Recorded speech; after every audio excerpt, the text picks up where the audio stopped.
हाय। Last 10 days से एकदम बिल्कुल तबीयत बिल्कुल ठीक नहीं है, जिसकी वजह से मैं कोई वीडियो नहीं डाल पाई। लेकिन आज जो झारखंड में हुआ, यकीन जानो अभी भी मैं ठीक नहीं हूँ, लेकिन मुझे लगा कि इस मुद्दे पर बोलना चाहिए। बिकॉज वीडियो तो नहीं बना पाई, लेकिन इस बीच जो ये इतना सब कुछ हुआ है, क्योंकि पता नहीं आप लोगों को कैसा लग रहा है कैसा नहीं लग रहा है, लेकिन मुझे तो खराब लग रहा है।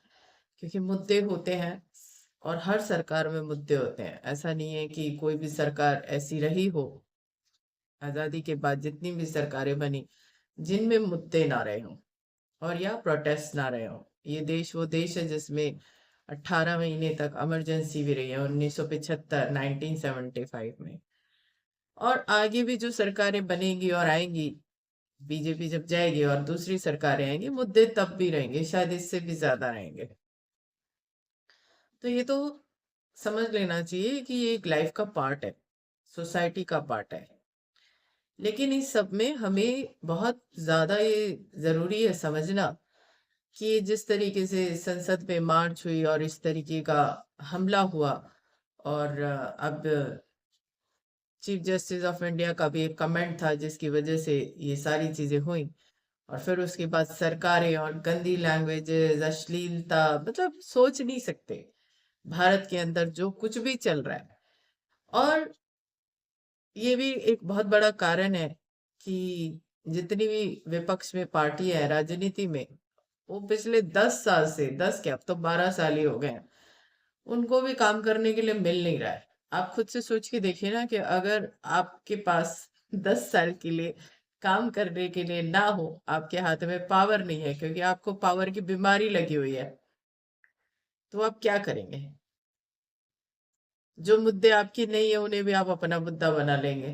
क्योंकि मैं because I am not well, तो इसलिए बहुत ज्यादा एकदम से नहीं कर पाई हूँ।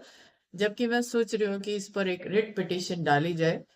बिकॉज ठीक है, आपका झगड़ा है, आपको बुरा लगा है, और मैं भी स्टूडेंट के साथ जो है खड़ी हूँ, पूरी तरीके से खड़ी हूँ कि उनके लिए एक बेस्ट एजुकेशन सिस्टम बनाया जाए। लेकिन जिस तरीके से अब ये देश में चल रहा है, और सीजेपी का ये स्टूडेंट प्रोटेस्ट था नीट वाला, और उसके बाद फिर एकदम से झारखंड का आता है, और उस सबको देखने से पता चलता है कि ये देखो जरा कितनी बड़ी पॉलिटिक्स चल रही है। कोई ना तो ईमानदारी से भगत सिंह की तरह लड़ रहा है, ना महात्मा गांधी की तरह लड़ रहा है, ना सुभाष चंद्र बोस की तरह लड़ रहा है। उस टाइम में सोचो, सबके अपने अपने लड़ने के तरीके थे, पर सब एक थे, सब रिस्पेक्ट करते थे एक दूसरे को। क्योंकि इस देश के अंदर तो ये भी बड़ी बहस चलती है कि जो देश है वो महात्मा गांधी की वजह से नहीं, सुभाष चंद्र बोस की वजह से आजाद हुआ। और मैं हमेशा कहती हूँ कि तुम अगर इस चीज पे डिबेट करते हो ना, ये तुम्हारी बहुत बड़ी गलती है। गुलाम भारत में ये सारे जन्मे थे, गुलाम आजादी के लिए इन्होंने लड़ाई लड़ी। और यकीन जानो सारे के सारे एक्सेप्ट जवाहरलाल नेहरू को छोड़कर, क्योंकि उन्होंने आजादी के बाद एक लंबा टाइम पीरियड देश के प्रधानमंत्री के रूप में किया। और मैं जवाहरलाल नेहरू के अगेंस्ट नहीं हूँ, क्योंकि आजादी की लड़ाई उन्होंने भी लड़ी थी और कंधे से कंधा मिला के चले थे। क्योंकि मैं जो ये वीडियो बना रही हूँ ना, मुझे ना कांग्रेस से मतलब है, ना बीजेपी से मतलब है, ना किसी राजनीतिक दल से मतलब है। मुझे तो सिर्फ इतना एहसास है कि सबने लड़ाई लड़ी, गुलाम भारत में रह के, गुलामी की कंडीशन में रह के, और हमें आजादी दे गए, खुद तो आजादी देख नहीं पाए और गुलाम भारत में ही चले गए। हाँ ठीक है, कुछ बचे, पर वो जिस तरह की लड़ाई और जिस तरह की स्थिति उन्होंने देखी, अब मेरे में सच में मेरा इतना कद नहीं है और मेरे पास इतने शब्द नहीं है कि मैं उस पर कोई कमेंट करूं। लेकिन आज जो चल रहा है, इससे क्या कहते हैं, इससे क्या कहते हैं? मतलब ये जो सीजेपी का प्रोटेस्ट जंतर मंतर पर हुआ नीट के छात्रों को लेकर के, शुरुआत कहाँ से हुई? राजघाट से। अनशन करेंगे, अनशन का रास्ता किसने दिखाया? महात्मा गांधी का। पर ये जिस तरीके का प्रोटेस्ट हुआ, इसमें कहीं महात्मा गांधी दिखाई दिए थे आप लोगों को? सोनम वांगचुक तो यूथ भी नहीं है, ही इज अराउंड 59 58 या 60 अराउंड पर्सन है। अब महात्मा गांधी राजघाट से जाके महात्मा गांधी के उस पे वो चल रहे हैं, पर बताइए जिस स्टेज पे 20 दिन तक वो जंतर मंतर पे थे, क्या किया? इतनी अश्लीलता है, पूरी पॉलिटिकल पार्टी वगैरह। और आप लोगों को ना शायद एक बात पता भी नहीं है, क्योंकि मैं कोशिश कर रही हूँ, क्योंकि अभी एकदम तबीयत भी ठीक नहीं है, और सुप्रीम कोर्ट में रेड पिटिशन जो लगाई जाती है वो सुप्रीम कोर्ट में लगाई जाती है।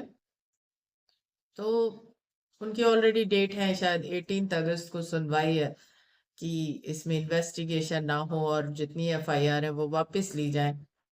आई डोंट नो मैं फाइल कर पाऊंगी नहीं कर पाऊंगी। क्यों? क्योंकि मैं तो अब सारा रिसर्च करके ही रेड पिटिशन फाइल करूंगी ना, और वो रिसर्च करते करते ऐसे कुछ पॉइंट सामने आ रहे हैं कि जहाँ ये पूरी तरीके से एक पॉलिटिकल एजेंडा लग रहा है। क्योंकि सोनम वांगचुक भी जो इस केस में आए हैं ना, मैं आपको बता देती हूँ, सितंबर 2025 में उनका एफसीआरए का लाइसेंस कैंसिल कर दिया गया था। उसमें बहुत सारी इरेगुलरिटीज आई हैं, जिसकी वजह से फॉरेन फंडिंग उनकी रुक गई। और 20 जुलाई को इन्होंने 2026 में संसद पे मार्च करनी थी। 20 जुलाई को क्या था, मानसून सत्र शुरू हो रहा था, और उसमें मेन जो बिल पास होने थे, एफसीआरए मेन बिल है। तो क्या करना चाहते थे ये? कोई तो पॉलिटिकल एजेंडा है। क्योंकि अगर वाकई में महात्मा गांधी की समाधि पर से आप आते हैं एक प्रतिज्ञा लेकर के, हाँ मैं एक लड़ाई को लड़ूंगा, तो फिर आपके स्टेज पर इस तरह की अश्लीलताएं कैसे हो गई, देश विरोधी नारे कैसे लग गए? और 20 दिन, मैं तो ये भी बोलूंगी कि 20 दिन जो कुछ भी थे वो जंतर मंतर पे थे, तो सुबह शाम अगर महात्मा गांधी के नारे लगवाए होते तो देश को क्या ये स्थिति देखनी पड़ती? पता ही है, जब तुम उनके बताए रास्ते पे चल रहे हो, तो वो उनका बताया रास्ता सिर्फ तुम्हारे शब्दों में नहीं होना चाहिए, तुम्हारे चरित्र में भी होना चाहिए। और मैं जानती हूँ बहुत लोग बोलेंगे कि वो 26 दिन तक भूखे रहे, तो फिर स्पिरिचुअलिटी की दुनिया में भी चले जाओ भाई। वहां पे 26 दिन नहीं, 100 दिन भी आप भूखे रह सकते हो। ये जो होता है ना, अपने आप को एक पावर में लेकर आना, शो ऑफ करना। क्यों? क्योंकि एक और उन्होंने वीडियो रिलीज की थी, जब वो अनशन तोड़ा था उन्होंने, कि मैं नहीं चाहता था कि बीजेपी के लोगों के हाथ मेरा अनशन टूटे। मैं क्या कहते हैं, विपक्षी दिलों के राजनीतिज्ञों, सीजेपी के छात्रों, और जो सीजेपी के फाउंडर हैं, और लद्दाख से जो कुछ लोग उन्हें सपोर्ट करने आए थे, मैं चाहता था कि मेरा अनशन उनके द्वारा टूटे। नहीं, तुम नीट के छात्रों के लिए लड़ने आए हो। तुम्हारी डिमांड तो ये होनी चाहिए थी कि जो नीट के छात्र हैं और उनके परिवार, जिनमें जिनमें कुछ बच्चों ने आत्महत्या कर ली, मैं उनके परिवार के लिए लड़ा हूं। उनके हाथों मेरा अनशन टूटना चाहिए था अगर महात्मा गांधी की स्प्रिट है। तो समवेयर आई फील कि सोनम वांगचुक एक बहुत बड़ा गेम खेल कर गए हैं।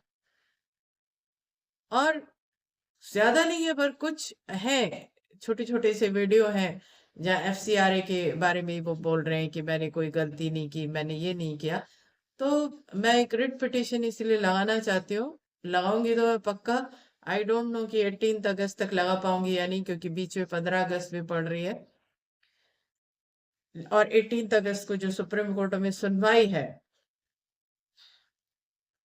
अगर उसमें कोई डिसीजन ले लिया जाता है और फिर उसके बाद वो पिटिशन सुप्रीम कोर्ट एक्सेप्ट करता है नहीं करता, मैं इस बारे में अभी कुछ नहीं कह सकती हूँ। पर इस सब को लेकर के मैं एक आवाज तो जरूर उठाऊंगी, और रिसर्च के साथ आऊंगी। बिकॉज मैं बाय प्रोफेशन एक ऑडिटर हूँ, और मैं जानती हूँ कि बहुत बड़े ऑडिट करके लेकर आऊंगी। क्यों? क्योंकि अगर एफसीआरए का उनका लाइसेंस कैंसिल हुआ था, तो वो कोर्ट में जा सकते थे। और गवर्नमेंट अगर उन्हें फंसा रही है तो उनके पास डॉक्यूमेंट है, पब्लिक कर देते। ऐसा कुछ नहीं मुझे अभी तक पता चला है। तो क्या सत्य है क्या नहीं, मैं अभी नहीं कह सकती, लेकिन जिस तरीके की एक्ट हुए, वो कहीं ना कहीं इस और मुझे लेके जाते हैं कि ये सब कुछ एक पॉलिटिकली एजेंडा है। और ये जो देश के साथ इन्होंने कर डाला है, यकीन जानिए अगर ये सत्य निकला तो इन्हें इसकी बहुत भारी कीमत चुकानी पड़ेगी। क्योंकि अभिजीत दीप के जो सीजेपी के फाउंडर हैं, वो तो पहले से पता है कि आप पार्टी से रिलेटेड पर्सन है। और केजरीवाल तो बोल ही गए हैं कि जैनजीज और क्या कहते हैं, एक्चुअली मेरी तबीयत बिल्कुल ठीक नहीं है, कि जैन जी मतलब देश का हाल वही बनाए जो नेपाल के जैन जी ने किया, श्रीलंका के जैन जी ने किया। और केजरीवाल एक बेहद करप्ट इंसान है, बेहद करप्ट इंसान। मेरी एक्चुअली असली लड़ाई चालू होगी ना तो यकीन जानिए केजरीवाल की साथी होगी। इस इंसान को इस सोसाइटी से बाहर होना है, एक आम नागरिक जैसे होते हैं ना, बस वैसे ही रहना है इसे। ये किसी भी तरह सत्ता के लायक इंसान नहीं है। पर बाकी की चीजें कैसे हैं, तो जो सोनम वांगचुक का है। और मैं ऐसा किस लिए बोलती हूँ, मैं ऐसा इसलिए बोलती हूँ क्योंकि मैंने आज़ादी की लगभग सारी लड़ाई पढ़ी हुई है। ये बायोग्राफीज पढ़ी हुई हैं, कभी दिखाऊंगी इसके अंदर भगत सिंह, डॉक्टर भीमराव अंबेडकर, महात्मा गांधी, इन सब की बायोग्राफीज है, ऑटोबायोग्राफी, बायोग्राफी। मैंने इन सब के विचार पढ़े हुए हैं। और आज एक बात और बता देती हूँ, जो लोग ये कहते हैं ना कि महात्मा गांधी की वजह से आजादी नहीं मिली, सुभाष चंद्र बोस की वजह से आजादी मिली, आप लोगों को शायद ना पता हो पर मैं आपको बता देती हूँ कि 6 जुलाई 1944 को सुभाष चंद्र बोस ने ही महात्मा गांधी को सबसे पहले बापू कह के पुकारा था। और इतना ही नहीं, father of nation Subhash Chandra Bose ने ही बोला था। तो वो जो आजादी के लिए लड़ाई का जो एक संगम था, जिसमें भगत सिंह भी थे, महात्मा गांधी भी थे, पंडित जवाहरलाल नेहरू भी थे, सुभाष चंद्र बोस, चंद्रशेखर आजाद, और प्रत्येक वो व्यक्ति जिसने एक रात के लिए भी एक स्वतंत्रता सेनानी को अपने यहाँ पर शरण दी, मेरे लिए सब पूजनीय हैं। और आज ये अपने पॉलिटिकल एजेंडा के लिए इस देश को आग लगा रहे हैं। यकीन जानिए मुझ में आग लगी हुई है, क्योंकि हमें जो मिलता है ना वो कर्ज हमें उतारना पड़ता है। कहते हैं ना माँ बाप का भी कर्ज होता है, तो वो भी हमें उतारना पड़ता है। पर ये बताओ कि इस देश में लोग क्या कर रहे हैं। क्योंकि लोगों से भी मेरी एक बहुत बड़ी एक शिकायत ये है कि सीजेपी जैसे एक अकाउंट पे 5 मिलियन व्यूज आते, वो सॉरी 5 डेज के अंदर I think so sir 2-2.5 crore लोगों ने उन्हें सब्सक्राइब कर लिया था, या जो भी है। उस पर मैंने अभी इतनी स्टडी नहीं की है, बट डेट वाइज मुझे ये पता है कि कौन सी चीज कहाँ और कैसे चल रही है।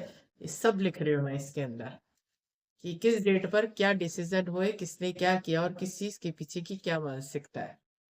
क्योंकि सुप्रीम कोर्ट में भी जाओ तो सुप्रीम कोर्ट का टाइम थोड़ी ना खराब करना है। आपके पास हमेशा मुद्दा ऐसा होना चाहिए कि आपका रास्ता पहले दिन से सही हो। और मैं बता देती हूँ, मैं किसी भी पॉलिटिकल पार्टी से जुड़े भी नहीं हूँ, लेकिन जो कुछ भी चला, चाहे वो प्रधानमंत्री पद है या चीफ जस्टिस ऑफ इंडिया का पद है या फिर संसद पर हमला है, ये सब मुझे अच्छा नहीं लगा। और छात्रों को भी उनके जो अधिकार मिलने चाहिए, इसमें गवर्नमेंट की पूरी गलती है, मैं इस बात को मानती हूँ। तो अभी थोड़ा सा मेरी तबीयत ठीक नहीं है, और मैं पूरी कोशिश करूंगी कि मैं रेट पिटिशन डालूंगी। अब पहले ही, उससे पहले ही कोई डिसीजन ले लिया जाए तो ये भी होता है कि जो सुप्रीम कोर्ट के ऑर्डर होते हैं उनको रिव्यू किया जाता है। मैं बता देती हूँ, मैं ऐसे तो लॉ की प्रैक्टिस नहीं करती हूँ, बट वकालत की पढ़ाई मैंने की है, इसलिए मुझे ये सारी चीजें पता है। पर पिछले 10 दिन से मेरी तबीयत भी नासाज हो रही है, और कल मैं पहले डॉक्टर के पास जाऊंगी, और फिर उसके बाद देखते हैं मैं क्या कर पाती हूँ। तो अभी के लिए इतना ही, थैंक यू सो मच।